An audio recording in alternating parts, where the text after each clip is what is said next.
College game day coming to Lawrence for KU versus TCU? Absolutely. I am here for it. K-State, they are still ranked. Love that. Let's keep moving up the ladder. And Mizzou plays Florida. Let's get an SEC win this week, shall we? Now, Chiefs, can we just continue what we did last week in Tampa Bay into this week against the Raiders? That would be chef's kiss. Amazing. I have everything you need to know right here on the best of everything. You are listening to KC Sports Network, the #1 podcast network for today's Kansas City sports fans. With former players from your favorite teams, informed perspectives, and former insiders, this is the place for you. KC Sports Network is proudly presented by Emprise Bank, your partner in possible.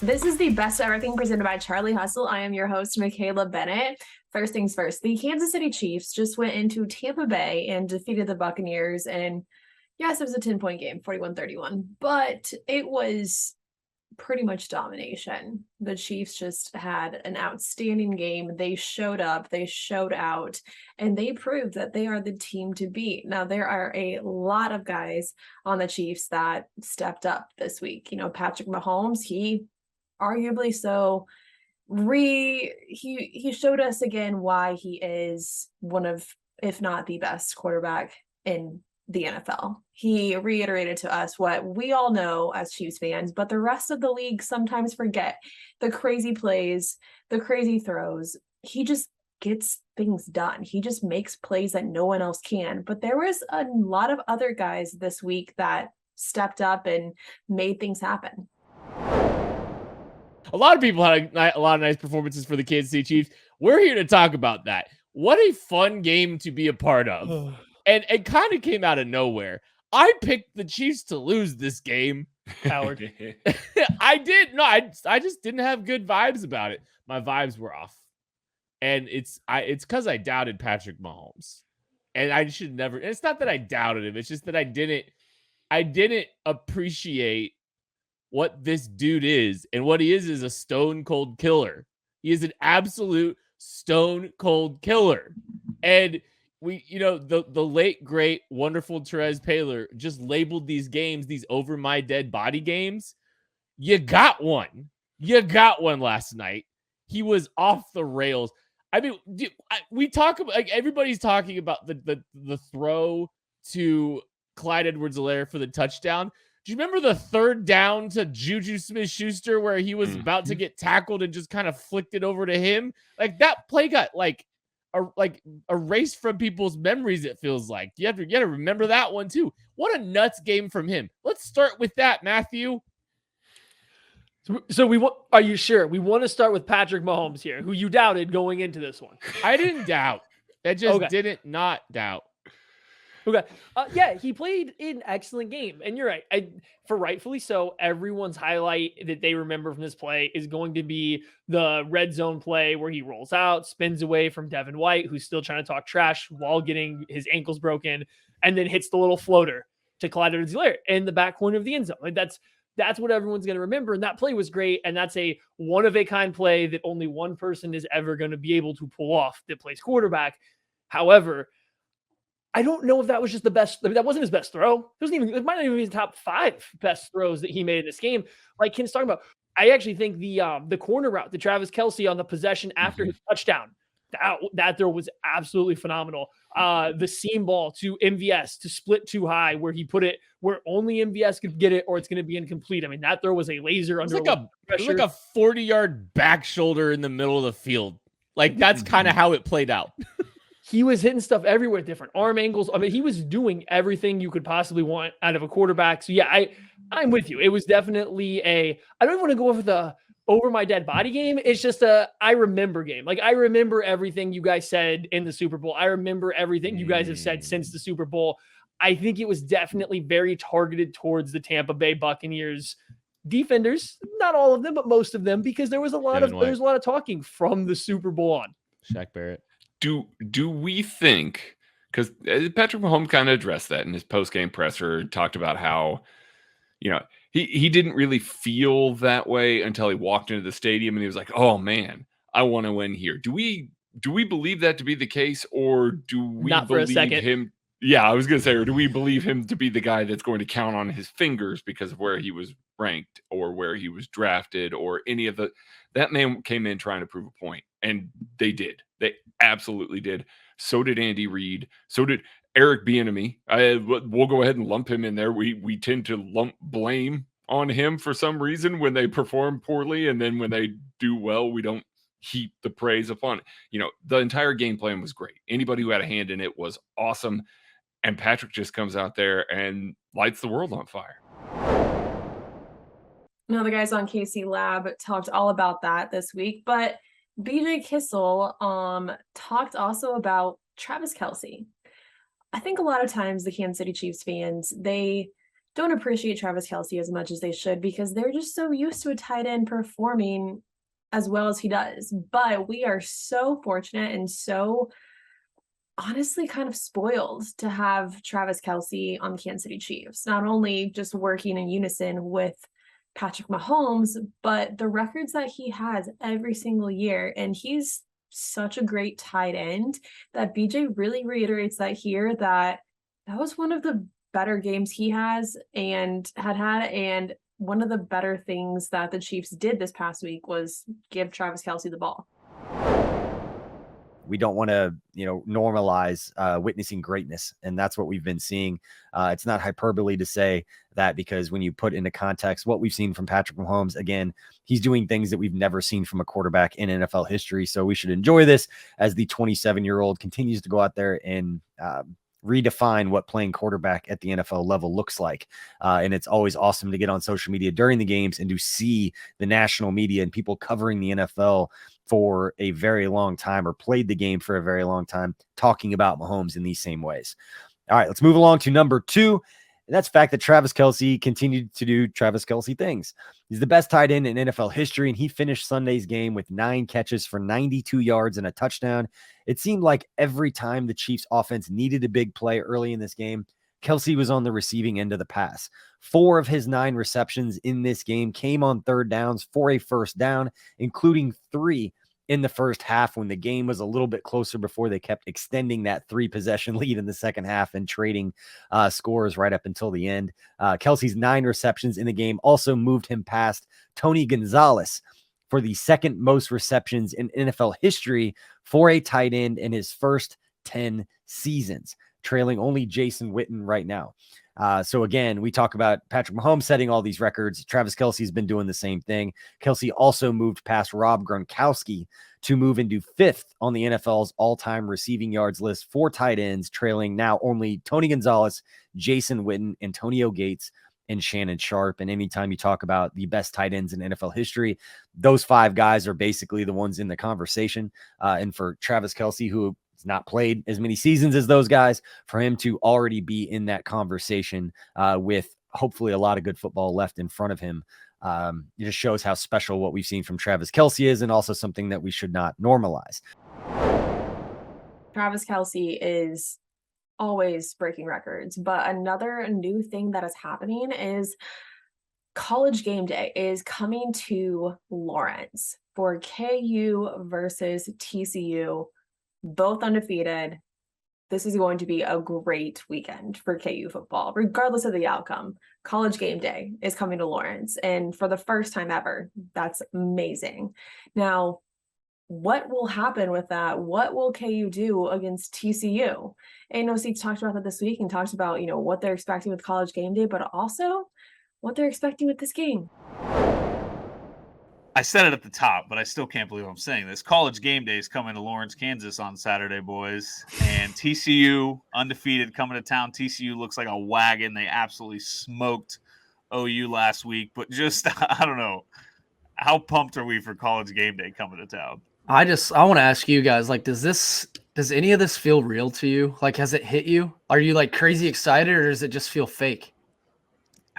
A little bit of both. I'm trying not to think about it too much because it's only Monday and these weeks drag if I start looking into all that shit now. But I was sitting at Johnny's on Saturday night.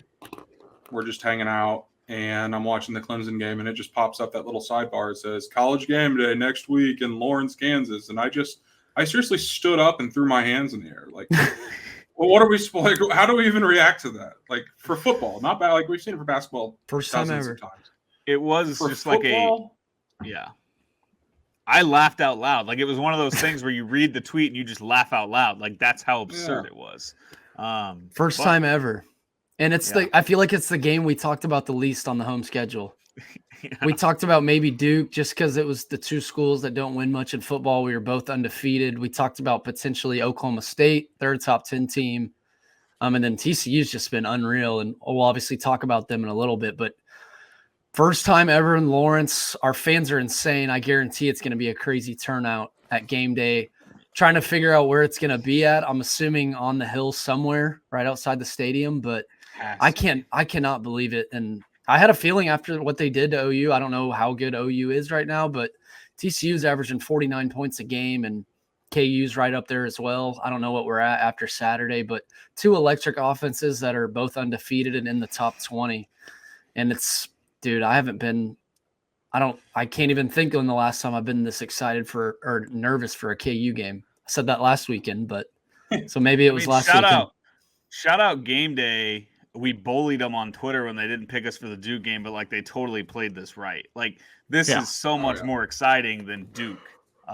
Thinking about top 20 matchup in the booth in week 6 of college football, and it's like, oh, I can't believe it. TCU, like AB, I think you've been high on TCU all year. You loved them from the start.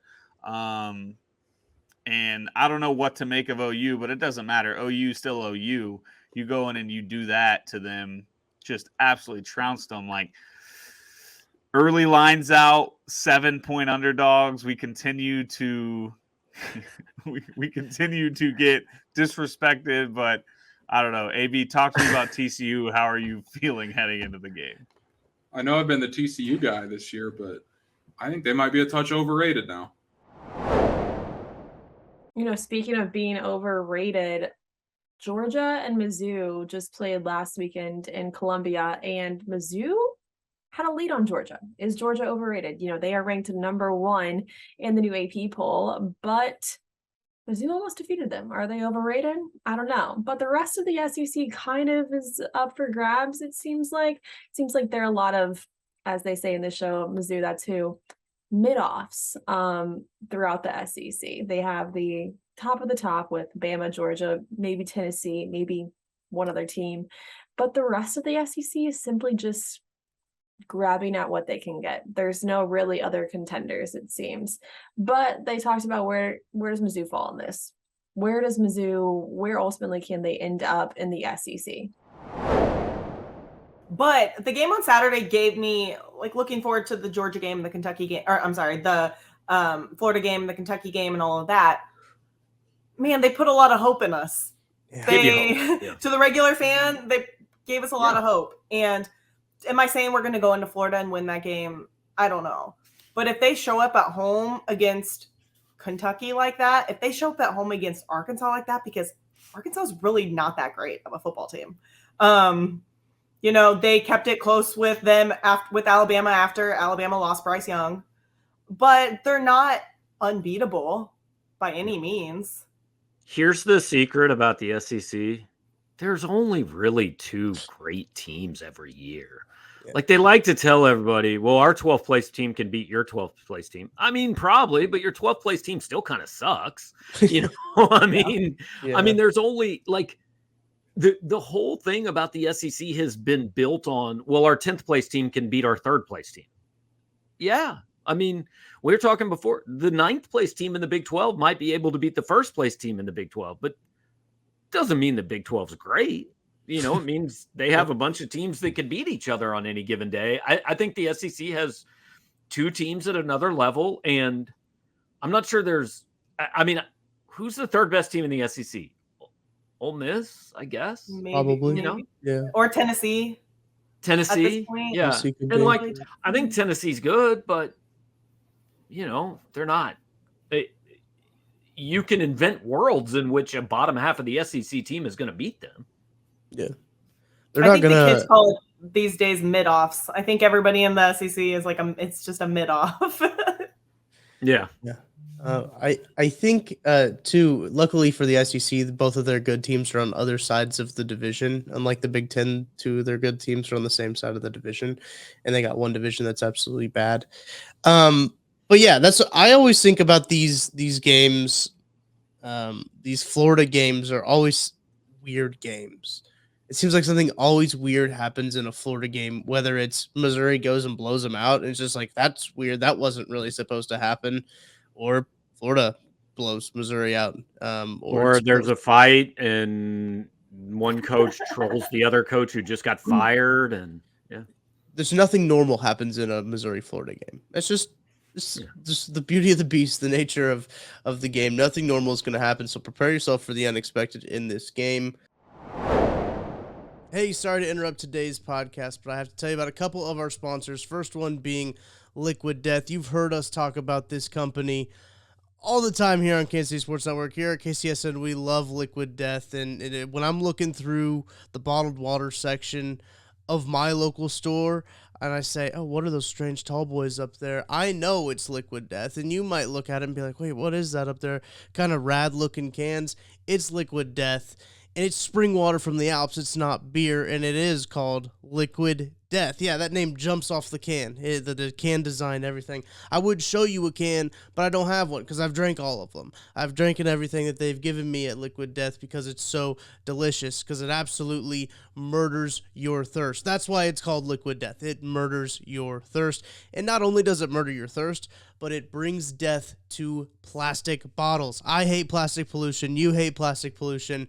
Their infinitely recyclable tall boy aluminum cans help bring death to that as well, that pollution. And they donate 10% of their profits to help kill plastic pollution. Another good thing about the folks over at Liquid Death. And let me tell you, they've got, I believe, 4 different flavors that you can get. No, 5 if you talk about their flavored sparkling waters. They've got a berry, they've got a mango, they've got a lime. All of them are very good. As a guy who drinks sparkling water myself, love the Liquid Death versions of them. Make sure you go check those out. They have just a still water, which is the water from the Alps. Kind of weird to be drinking out of a can, but it feels good to be drinking out of a can because you're doing good for the environment. And they also have just a regular sparkling water if you want to add it to your mixed drinks, maybe. Have it be a little bit of a beverage mixer you could have there with your Liquid Death. But they've got all kinds of things, and you can go find it at your local Woodman's, 7-Eleven, Roundy's, or Hy-Vee. Or, here's what you can do. You can go and find a Liquid Death retailer near you using code KCSN. That's liquiddeath.com/KCSN. Go to that website, find a Liquid Death retailer near you. That's liquiddeath.com/KCSN. All right, I've also got to tell you about our friends at Trade Coffee. Trade is another one of those companies that we've been talking to you about a lot here at Kansas City Sports Network. And if you know me, if you're anything like me, I don't drink coffee a whole lot. I got a sensitive stomach. But when I do drink coffee, I want it to be the best quality coffee out there. I want it to be the best of the best. And, I couldn't tell you exactly what makes a good cup of coffee, but the folks of Trade Coffee do know what makes a good cup of coffee, and they give me good cups of coffee every single time. I can't deny it. I mean, they're great. They're great at what they do.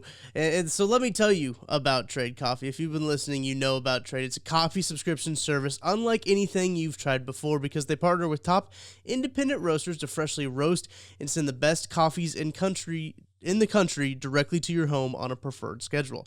Their team of experts do the work, tasting hundreds of coffees from across the United States every month to curate over 450 exceptional coffees that make the cut. Here's the really cool thing. We at KCSN have a collection. So the coffee I get from Trade is so good. I can't believe, how well they picked it for me. And if you kind of want the same taste that I've got, if you want to know what we're getting, you can go to tradecoffee.com/KCSN. Go check out our own custom collection that we have right there. Go check it up. If it's not up your alley, don't worry about it because Trade will have we'll have whatever you want. You could take a quiz. This is one of my favorite things. You could take a quiz. They personalize the coffee just for you. You go by roast, however you prepare your coffee, how you like to take your coffee, and their coffee profile quiz will get you expertly matched with coffees that you will love. Trade is the easiest way to get your very best in fresh tasting coffee delivered to you fresh when you need it. So if you want to support small businesses and brew the best cup of coffee you've ever made at home, it's time to try Trade Coffee right now.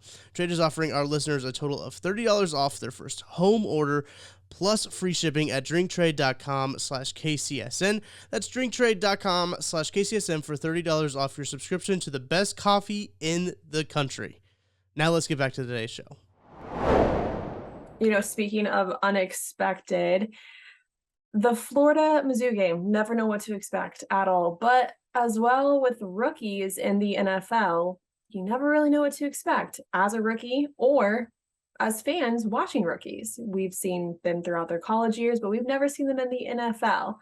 Well, on 5 Burning Questions this week, BJ sits down with Nate Taylor to talk about the rookies and which one has impressed him the most or surprised him the most, I should say, so far throughout these, short season that we've had so far.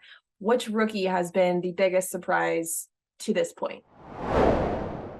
So far, who's been the most surprising rookie to perform well so far through 4 games to you, Nate? My initial reaction is to say Jalen Watson because he won you all a game. But I think based on where he was taken in the draft and what he's been asked to do incrementally week to week, I think the answer is probably George Karlaftis.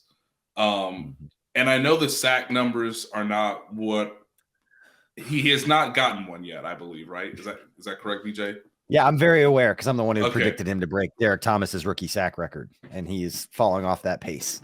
But he is disrupting play. Exactly. See, sir, I don't know what you did with DraftKings. Shout out to them. But hey, he has played very well. Good. Still feeling good. Hey, it's still feeling good. How many of these we got left? 13, boys. So just a couple big games, we're right back on track. Come on, fellas. Come on. So but yeah, I think Karlaftis has been very good for what has been asked of him. We know he can play a lot of snaps because he demonstrated that in college. His tackle for loss against the Buccaneers, that's just smarts. That's just, hey, I've seen that on film. I know that's one of the plays they like to run. Let me go disrupt it immediately as soon as I see the lineman try to pull behind me. I get the sense that Karlaftis is not trying to do too much, but he is coming in with a plan. And so that is helping the Chiefs generate some level of pressure, right? The featured star in Sunday's game was Chris Jones. And I think the Chiefs defensive line knew that based on where the strengths and the weaknesses were for the Buccaneers offensive line. It was in the interior. Quickest way to get pressure on Tom Brady is right up his face. And the player that is the most talented on the defensive line is Chris Jones. So why don't we do everything we can to get him one-on-ones or to get him the ability to sort of go through gaps immediately. But I think George Karlaftis has been very good in the run game, which is why the Chiefs are one of the best run defenses in the NFL right now. He had moments against the Colts where it looked like, hey, he was going to get there to Matt Ryan. And I think the fact that he's played all of these games at pretty much a starter level in terms of rotation or snaps, however you want to divide it up. Obviously, there was no Mike Dana this week because of the right calf that he's dealing with. I got to give it to him. Like, you've had the most opportunity and you probably stunk the least. You've probably been the most consistent, even though the stats aren't as, high as you would like them to be, or there aren't that many like highlight worthy plays. He's doing his job consistently at a very good level for a rookie 4 games into a season. There have been highs with Isaiah Pacheco and like Justin Watson.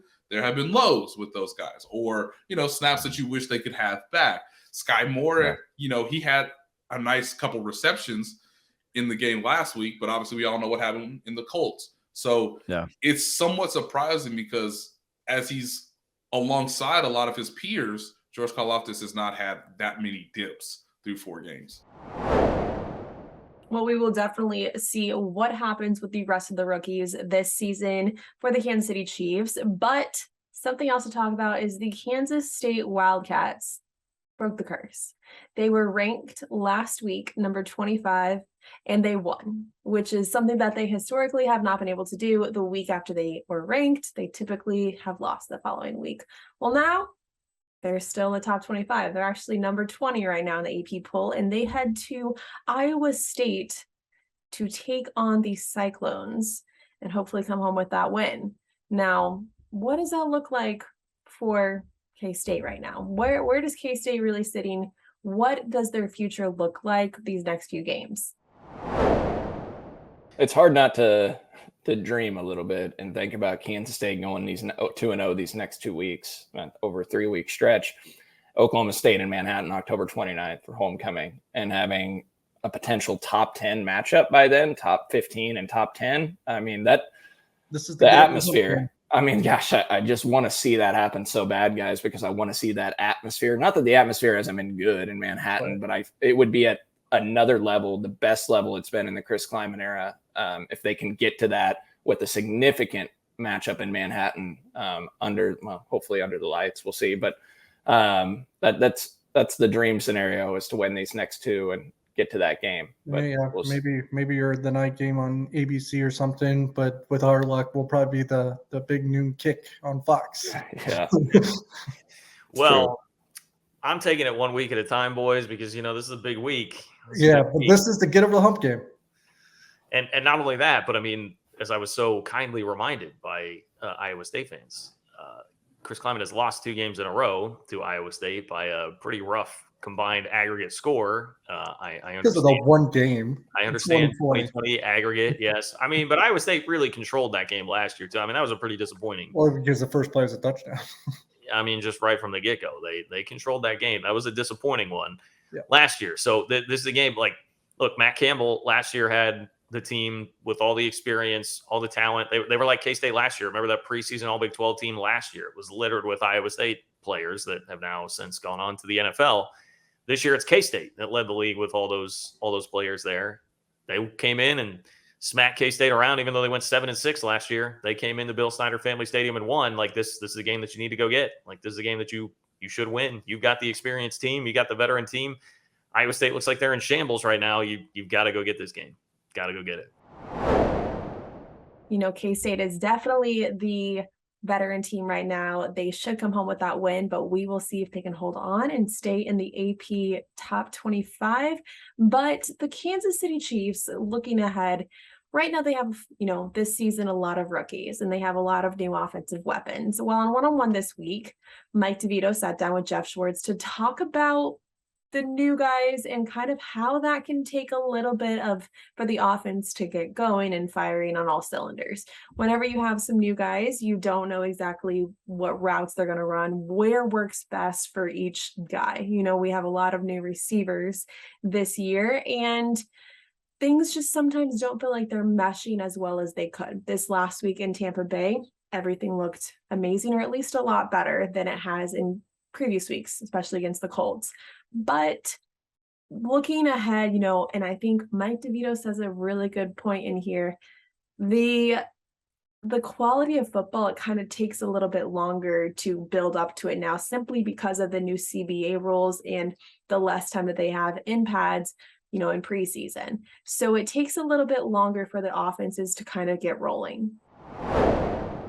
Talk to me about sort of the mechanics, what you saw up front. It looked like, the run game was good. I mean, it seemed like everything was clicking. Pat was, the pass protecting well. I mean, specifics on the offensive line, what did you see with those guys? I think it's very important early in the game to get a quarterback comfortable by either getting the ball out quickly or just not getting him hit. And that's what they did early on. They made sure that Pat was comfortable, that he was, felt good in the pocket. And, there were some individual breakdowns, but for the most part, they were just really good. And they have the capability to be that good, right? I mean, their tackles, I think, are the more concern as far as pressure-wise. But again, I thought they did pretty well. The one sack was, Brown was a 3-step drop. He went out to punch. Ball wasn't gone. Could have been better, sure. I think another sack was on a safety pressure. So they mostly kept Pat clean all game, and they ran the ball really well. And look, I'm very hard on Clyde Edwards-Helaire. I think that he has not lived up to his draft status. I don't know who that was on Sunday, because that was the guy I think they expected him to be. Now, the drop was bad, but he ran with a purpose. He ran hard. He ran physical. He didn't run with the two hands on the ball, kind of like tiptoeing. He ran full speed ahead. 10 ran well. Like, it just looked like everyone was one speed, one direction. And I thought Pat got really comfortable early on, which is important. I think when any quarterback, young, old, when they start getting hit early in games, they're just not the same because it speeds up their process. They're looking for pressure. And it was so important that the Chiefs kept him very clean early in the game. Yeah, that was one thing, having played Tom Brady 13 times in my career, that was a key for every one of those games was, listen, we got to hit him early. Yes. We got to hit him early. The only chance in coverage and on defense to slow this offense down is to make sure he feels us early and often. And so it's natural to think that that's the same game. I'm curious, Jeff, about, offenses this time of year. So one thing Jeff Allen talks about, and we've talked about before, is I feel like it's a lot easier for defenses to get the season started and be sort of in mid-season form right away. It's just like, the plays, you get lined up and you go. Whereas on offense, it seems like it takes a little bit because you still have to gel. And you talked about Mahomes and those receivers and how they really started clicking this week where they haven't seen that in the past. Is that a correct take? Does it seem like it takes offenses, regardless of how good you are, a little bit longer to get things in sort of mid-season form, given how, everybody sort of has to gel on that side of the ball, whereas on defense, you just just go, It's a good question. I think it depends on where you are with your personnel, right? If you're a team that's returning a bunch of guys, you should be fine early in the season. But when you have a new wide receiving core, it's going to take time. Part of it is you just don't know sometimes what you're going to be good at. Right. And you think you're going to be good at something and you realize you're not. I remember going back to 2013, we had obviously brand new staff, but Andy Heck was the offensive line coach. He still is. And Andy Heck loves power, right? He wanted to run power as much as possible. Pull the guard, God's play. Like, you guys are good at it. And like that year we actually weren't. And I remember halfway through the season, we were bad at it, like 13% success rate. He's like, let's throw this out. And when we did, our run game was better. Like, and that's why. So it just takes time to figure out what you're good at. I think you're seeing the Chiefs figure out, okay, MVS is here, Juju's here, Pat wants his guys there, do this in the run game. Okay, we're good at these runs, we're bad at these runs. Let's have 10 do this, let's have 25 do this. Right. And that I think is what takes time. And also too, you need to see everything versus every look, right? Because you might get a team that runs a cover 2 scheme, the next week you have a cover 3 scheme, one team's a 3-4, one team's a 4-2-5. And so you have to see things happen over the course of many weeks. I think that's why offenses, quote unquote, start slower. Now, I'd imagine that in offense with guys returning, like Kansas City has had previous seasons, there was never that problem. They started very fast because they knew what to do. They knew what to in situations. I think teams are still figuring that out. So I would not be surprised. I mean, look, they're already number 1 in EPA. Like, they can't get any better, really. Right. But I wouldn't be surprised if they continue to kind of figure out offensively, especially in the passing game, where Pat can find the guys that he likes.